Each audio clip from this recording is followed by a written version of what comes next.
अस्सलाम वालेकुम नाज़रीन, मैं हूं मोहम्मद जुबैर, शुक्रिया और परवरिश का मुसन्निफ, पेरेंटिंग कोच और कॉर्पोरेट ट्रेनर। नाज़रीन, क्या आप जानते हैं कि हमारी कौन सी एक गलती बच्चों का एतमाद खत्म करके रख देती है, कुचल के रख देती है। हम सब अपने बच्चों की अच्छी तरबियत करना चाहते हैं, उन्हें बड़ा और अच्छा इंसान बनाना चाहते हैं, कामयाब इंसान बनाना चाहते हैं, लेकिन बाज़ औक़ात अनजाने में हम कुछ ऐसी गलतियां कर जाते हैं जो हमारे बच्चों के लिए बे इंतहा नुकसानदेह होती हैं। हमारी उस गलती की कीमत बच्चों को सारी जिंदगी अदा करना पड़ती है। नाज़रीन, उन गलतियों में से सबसे बड़ी गलती का जिक्र मैं आपसे आज करने जा रहा हूं, क्योंकि वो गलती हमारे बच्चों का एतमाद खत्म कर रही है, उनकी खुद एतमादी खत्म कर रही है, उनके अंदर गुस्सा और नफरत भर रही है। हम सब जानते हैं कि खुद एतमादी तमाम के तमाम दरवाजे खोल देती है कामयाबी और खुशहाली के। हम सब जानते हैं कि पुरएतमाद शख्स खानदान भर के लिए अल्लाह ताला का तोहफा होता है। जिस शख्स के अंदर एतमाद होता है वो दूसरों का एतमाद जीत लेता है।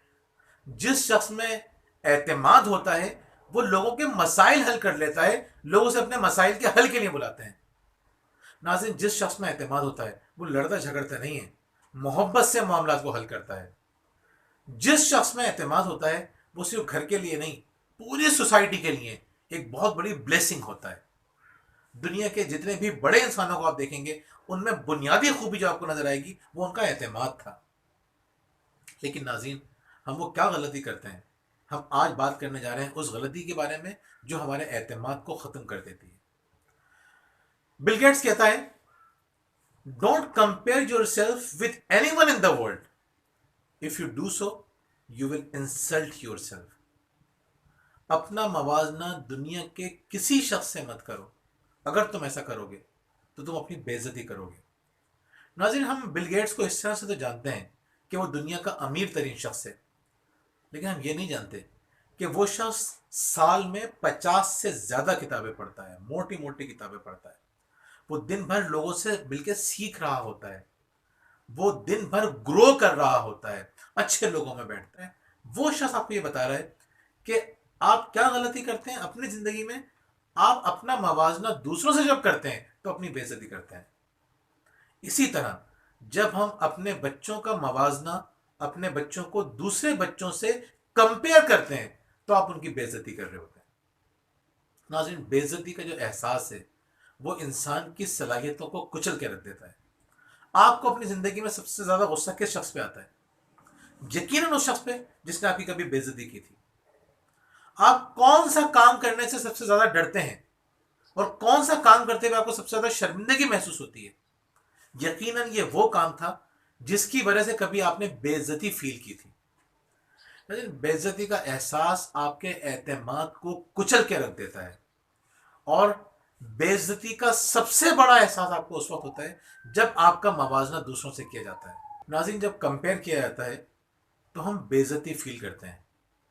मैं 1998 से पढ़ा रहा हूँ, मुझे 12 साल से ज़्यादा ट्रेनिंग्स करवाते हुए हो गए।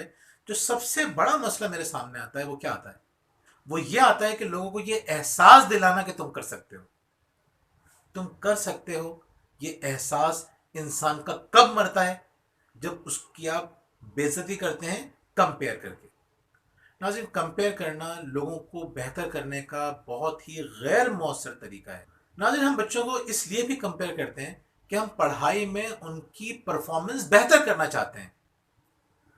लेकिन मसला ये है कि जब आप कंपेयर करते हैं, ना तो उसकी परफॉर्मेंस बेहतर होती है, ना उसका आपसे ताल्लुक बेहतर होता है। जब आप बच्चों को ज़्यादा कंपेयर करते हैं तो बच्चे आपसे दूर भागना शुरू कर देते हैं। बहुत से वालिदैन हमसे कहते हैं कि बच्चे हमसे बात नहीं करते, हमसे दूर भागते हैं। तो जो शख्स आपको बेइज्जती फील करवाता है, आप उससे दूर ही तो भागते हैं। तो अगर आप चाहते हैं कि अपने बच्चों की परफॉर्मेंस बेहतर करें तो कंपेयर करने के अलावा आपको क्या करना है, ये जानने की जरूरत है। नाज़रीन, उनकी परफॉर्मेंस बेहतर करने के लिए उनके पिछले जो नताइज हैं, प्रीवियस रिजल्ट्स हैं, उससे कंपेयर करें। मिसाल के तौर पे, अगर आप चाहते हैं कि आपके बच्चे का अच्छी जगह पे एडमिशन हो तो इसके लिए जाहिर सी बात है उसको नंबर तो लेने पड़ेंगे। तो नंबर बेहतर करने के लिए आप क्या करें? उसे दूसरे बच्चों से कंपेयर ना करें, बल्कि अगर मिसाल के तौर पर आप चाहते हैं कि उसकी 85% आए, 90% आए, और आज वो 65 या 70% ले रहा है, तो आप उसको बताओ, बेटा आपने 70% लिए ना, अगली दफा आपको थोड़ी ज्यादा मेहनत करनी है और 75% लेना है या 72% लेना है। और जब वो 2% ज्यादा ले ले, अब आप उसको अच्छी तरह अप्रिशिएट करें, देखो बेटा तुमने पहले से ज्यादा कर दिया, जबरदस्त, अगली दफा कोशिश करेंगे मिलके कि इससे ज्यादा आ जाए। मदद कीजिए उसकी। जब वो 75 ले, फिर अप्रिशिएट करें, थोड़ा थोड़ा करके उसका रिजल्ट बेहतर होना शुरू हो जाएगा। उसके ऊपर एकदम से 90% का बोझ मत डाल दीजिए। आज वो 70 के ऊपर है, वो नहीं कर सकता एकदम से 90। जब आप कहेंगे तुम्हें 90% लेना है, तो वो बोझ, इतना बड़ा बोझ उस हदफ का लेगा और वो अपने आप को बेहतर नहीं कर सकेगा। लेकिन कंपेयर नहीं कीजिए, आहिस्ता उसके अहदाफ को बढ़ाते रहिए। इस तरह करने से उसकी परफॉर्मेंस भी बेहतर होगी, उसका कॉन्फिडेंस भी बेहतर होगा। जब वो पहले से बेहतर महसूस करेगा और जब आप उसको अप्रिशिएट करेंगे, उसकी सलाहियतें बढ़ना शुरू हो जाएंगी। नाज़रीन, बचपन में किया गया ये काम सारी जिंदगी बच्चों के साथ चिमटा रहता है। वो बड़े हो जाते हैं फिर भी ये गलती करते हैं।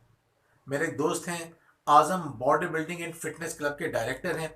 वो मुझसे कहते हैं, यार जब भी कोई सलमान खान की या किसी ऋतिक रोशन की या किसी एक्टर की नई फिल्म आती है जिसमें उसने बॉडी बिल्डिंग की होती है, तो हमारे पास बहुत सारे एडमिशन बढ़ जाते हैं। सभी सोच के आते हैं कि हम बहुत जल्दी सलमान खान बन जाएंगे या आमिर खान बन जाएंगे या कुछ और बन जाएंगे। लेकिन 1 महीने से पहले पहले वो लोग छोड़ के दोबारा अपनी जिंदगी में मगन हो जाते हैं, वही जिंदगी गुजारना शुरू कर देते हैं। क्यों? क्योंकि वो एकदम से, वो ये नहीं सोचते कि ये काम करने में 10 साल लगेंगे, तो हमें 1 महीने का टारगेट सेट करना है, 1 महीने में हमें इतना करना है। बड़े टारगेट रखने की वजह से वो जल्दी थक जाते हैं। अपने बच्चे के बड़े टारगेट ना रखें, आहिस्ता आहिस्ता उसकी परफॉर्मेंस बेहतर करें। और परफॉर्मेंस बेहतर करने के लिए कभी भी कंपैरिजन का सहारा ना लें। यकीन करें, ये एक बात आपकी ज़िंदगी और आपके बच्चे की ज़िंदगी खुशियों और सुकून से भर देगी, एतमाद से भर देगी। बहुत बहुत शुक्रिया।